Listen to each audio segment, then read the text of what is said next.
આ દ્રશ્યો છે સુરત શહેરના ડિંડોલી વિસ્તારના ત્રિપાઠી હોસ્પિટલ નજીકના, જ્યાં થોડા દિવસો પહેલા એક પુત્રને તેના પિતાએ ઠપકો આપ્યો હતો કે તેનો એક મિત્ર સારો વ્યક્તિ નથી, તેની સાથે હરવું ફરવું નહીં.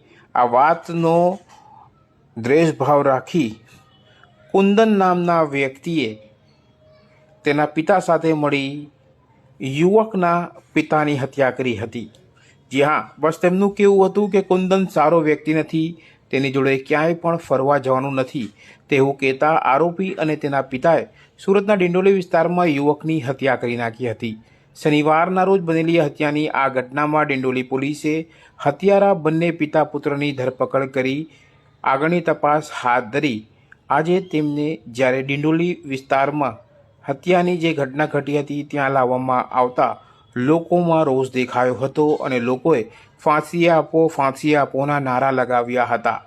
ઉલ્લેખનીય છે કે મૃતક બચ્ચન મૌર્યનો પુત્ર અભિષેક આરોપી કુંદન જોડે ફરવા જતો હતો, જે અંગે અભિષેકના પિતા બચ્ચન મૌર્યએ ટકોર કરી હતી, જ્યાં રોષે ભરાયેલા કુંદન અને તેના પિતાએ ઘરે જઈ ઝઘડો કરી તીક્ષ્ણ ચપ્પુના ઘા બચ્ચન મૌર્યને ઉતારી દીધા હતા, જ્યાં બચ્ચન મૌર્યનું મોત થતાં આ ઘટનાથી ડિંડોલી વિસ્તારમાં રેરાટી વ્યાપી હતી.